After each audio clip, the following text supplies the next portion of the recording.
Hello students, next हम discuss करेंगे exercise 9.1 के लिए क्वेश्चन नंबर 10। क्या कह रहा है? A box contains 12 bulbs of which 3 are defective. ठीक है, तो भाई अपने पास टोटल बल्ब कितने हो गए भाई? 12 हो गए है ना। टोटल बल्ब्स हो गए हमारे पास 12। ये गिवन है। 3 bulbs defective. Okay, defective bulb कितने हैं? 3। अब ऑब्वियस बात है, अगर डिफेक्टिव 3 बल्ब्स हैं तो जो गुड बल्ब्स होंगे या फिर नॉन डिफेक्टिव कह सकते हो, 12 में से 3 गया तो कितना बचेगा? 9। यहां तक समझ में आया क्या? A sample of 3 bulbs is selected। 3 bulb निकालने, late x denote the number of defective bulbs in a sample। Okay, तो लेट कर ले हम यहाँ पर x notes the number of defective bulbs in a sample। तो अब देखो x के केसेस क्या क्या बन सकते हैं। या तो आपने बल्ब निकाला डिफेक्टिव नहीं है, या फिर एक डिफेक्टिव है, या फिर 2 डिफेक्टिव है, या फिर 3 डिफेक्टिव है। ऐसे बनेंगे केस। ठीक है, अब बनाओ आप p x equals to zero. x equals to zero का मतलब क्या हुआ? x इक्वल्स टू जीरो का मतलब क्या हुआ? No defective bulb. No defective bulb. But फिर भी मुझे बल्ब तो 3 चूज करने हैं। अगर मुझे 3 बल्ब चूज करने हैं और वो डिफेक्टिव नहीं है तो वो गुड बल्ब्स में से होंगे, यानी नॉन डिफेक्टिव में से होंगे। 9 जो कि है टोटल। आगे देखो, अब मुझे 3 बल्ब्स जो है चूज करने हैं। ओके, और टोटल बल्ब्स कितने हैं मेरे पास? 12 हैं। ठीक है भाई। अब अगर मेरे पास 3 बल्ब मुझे चूज करना है, टोटल 12 बल्ब्स हैं, नीचे नंबर ऑफ वेज ही टोटल वेज है, तो इसके लिए मैं क्या लिखूंगा? देखो, 9 फैक्टोरियल, 3 फैक्टोरियल, 9 में से 3 गया तो 6 फैक्टोरियल, फिर अपॉन में आ जाओ 12 फैक्टोरियल। 12 में से ये हो गया आपके पास 3 फैक्टोरियल, 12 में से 9 गया तो ये 3 गया तो 9 फैक्टोरियल। समझ में आ रहा है? पहले 3 फैक्टोरियल लिखते हैं, फिर 9 में से इसको सब्सट्रैक्ट कर देते हैं। अब आ जाओ, 9 मल्टीप्लाई 8 मल्टीप्लाई 7 मल्टीप्लाई 6 फैक्टोरियल, और अपॉन के अंदर कितना आ जाएगा आपके पास? 3 मल्टीप्लाई 2 मल्टीप्लाई 6 फैक्टोरियल, फिर मल्टीप्लाई सबसे नीचे वाला सबसे ऊपर जाएगा। ये 3 मल्टीप्लाई 2 कर दो, या 3 फैक्टोरियल रखते तो डायरेक्टली कट हो जाता है, एक ही बात है। 9 फैक्टोरियल और अपॉन में आ गया 12, यानी 12 मल्टीप्लाई 11 मल्टीप्लाई 10 मल्टीप्लाई 9 फैक्टोरियल। देखो, 9 से 9 कैंसिल आउट हो गया, 6 से 6 कैंसिल आउट हो गया, 3 2 जा कैंसिल आउट हो गया। अब देखो ऊपर कितना बचा? 9 मल्टीप्लाई 8 मल्टीप्लाई 7, 12 मल्टीप्लाई 11 मल्टीप्लाई 10। ठीक है, 3 से कट कर दें इसको। 3 3 जा 9, 3 4 जा 12, 4 से 8 चला गया 2 टाइम, 2 से 10 चला गया 5 टाइम। कितना बच गया? देखो, 3 मल्टीप्लाई 7 अपॉन 11 मल्टीप्लाई 5, 21, और ये 55। बताओ समझ में आई ये चीज? ठीक है, नेक्स्ट आ जाओ सेकंड वाले केस पर। ओके, तो नेक्स्ट देख लेते हैं। फर्स्ट केस हो गया हमारे पास कि यहाँ पर जो नो डिफेक्टिव बल्ब वाली कंडीशन हो गई, एक्स इक्वल्स टू जीरो की। अब बनाते हैं 1 की कंडीशन। आ जाओ, पी एक्स इक्वल्स टू 1। ठीक है भाई, 1 का मतलब क्या है? 1 डिफेक्टिव बल्ब है ना। अब ऑब्वियस ही बात है, अगर मैं यहां पर देखूं 1 डिफेक्टिव बल्ब है, एंड तो ऑब्वियस ही बात है, अगर 1 डिफेक्टिव हो गए तो 2 नॉन डिफेक्टिव होने चाहिए। समझ रहे हो क्या कहना चाह रहा हूं मैं? भाई एक अगर आपके पास डिफेक्टिव हो गया है तो 2 आपके पास क्या होने चाहिए? नॉन डिफेक्टिव होने चाहिए। क्लियर है यहाँ पर? क्योंकि टोटल आपको चूज 3 ही करने हैं। अब कैसे करेंगे? 1 डिफेक्टिव बल्ब चूज किया। डिफेक्टिव बल्ब किसमें से होंगे? डिफेक्टिव बल्ब में से होंगे। जैसे पीछे वाले में अपने यहाँ पर कितने लिए थे? यहाँ पर एक सेकंड, एक सेकंड। यहाँ पर गुड बल्ब में से 9 चूज करे थे, क्योंकि अपने पास ये 3 जो थे वो नॉट गुड बल्ब से। बट यहाँ पर क्या है? आपको 1 बल्ब चूज करना है, बट डिफेक्टिव में से करना है। तो डिफेक्टिव कितने? 3 है, मल्टीप्लाई। बचे हुए 2 बल्ब चूज करने, लेकिन जो 2 बल्ब होंगे वो क्या होंगे? आपके पास गुड बल्ब में से होंगे। गुड बल्ब कितने हैं? मेरे पास 9 है। समझ में आ रहा है? नीचे आ जाओ टोटल पे। टोटल 3 बल्ब चूज हो रहे हैं, टोटल बल्ब कितने हैं? 12। समझ में आया?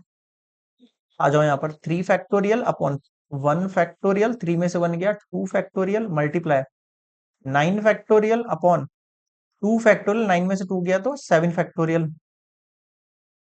इधर आ जाओ, फिर 12 फैक्टोरियल अपॉन, और 12 में से 3 गया तो 9 फैक्टोरियल, और फिर 3 फैक्टोरियल। ठीक है, अब ऊपर भेजो इनको पूरे को एक साथ।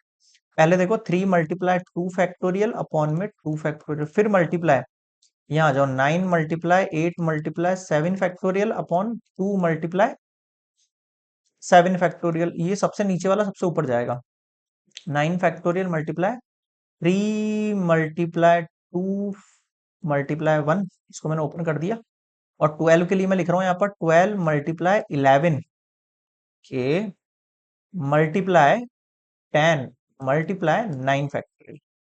अब आप इसको कट करना शुरू करो। देखो ये दोनों कैंसिल आउट हो गए, ये दोनों कैंसिल आउट हो गए ना, ये दोनों भी कैंसिल आउट हो गए हैं। के 2 से 2 कैंसिल आउट हो गया है। ओके, क्या बच रहा है? देखो यहाँ ओनली 3 बच गया।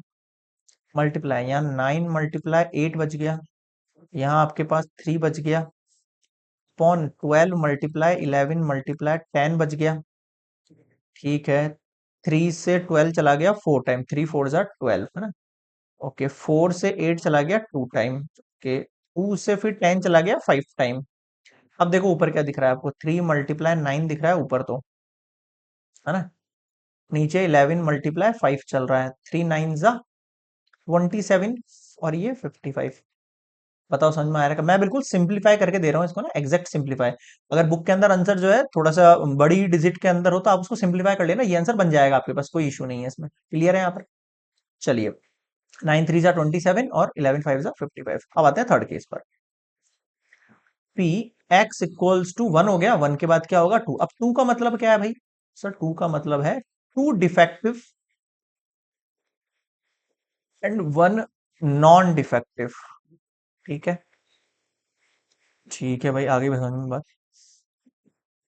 2 तो हो गया आपके पास डिफेक्टिव बल्ब्स, है ना, एंड 1 हो गया आपके पास नॉन डिफेक्टिव बल्ब। ठीक है, फिर वही चीज, आपको 2 बल्ब चूज करने हैं बट डिफेक्टिव में से चूज करना है, डिफेक्टिव इज 3।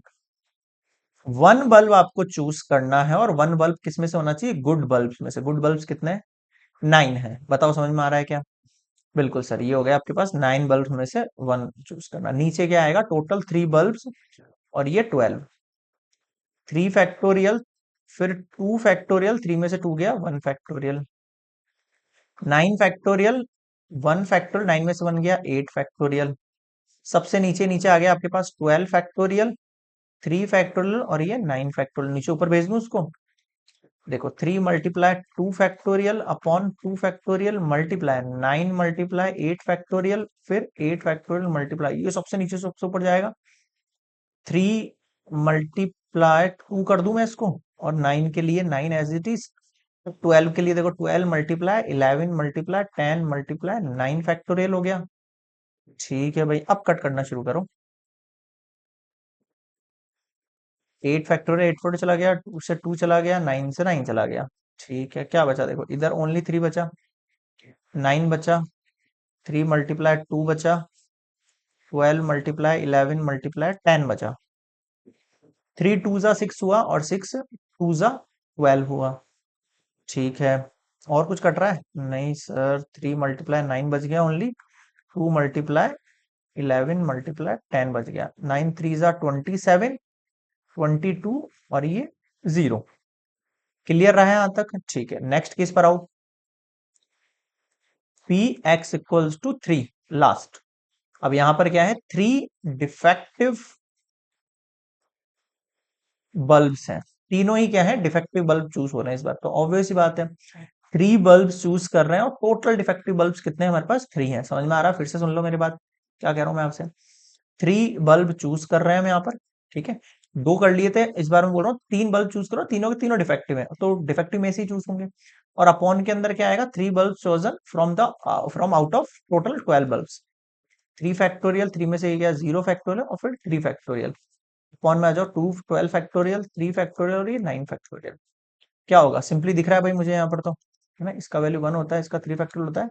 ये 3 multiply 2 multiply 1 multiply 9 factorial, 12 multiply 11 multiply 10 multiply 9 factorial, ये 1 होगा, कैंसिल आउट हो गया। क्या बचा ऊपर?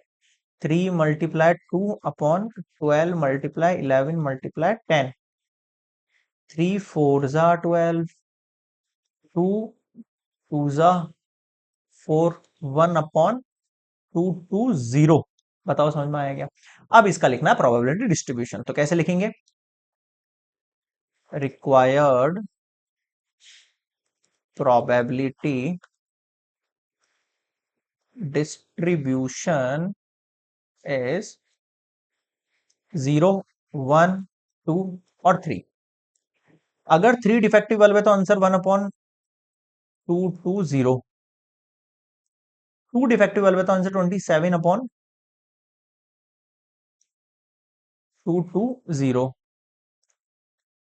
वन अगर आंसर है तो वन अगर वैल्यू है आपके पास तो आंसर आएगा 27/55। और जीरो अगर है तो आएगा 21/55। अब बताओ क्या समझ नहीं आया। क्लियर है यहाँ पे? So this is complete question number 10। Next मिलेंगे 11 पर।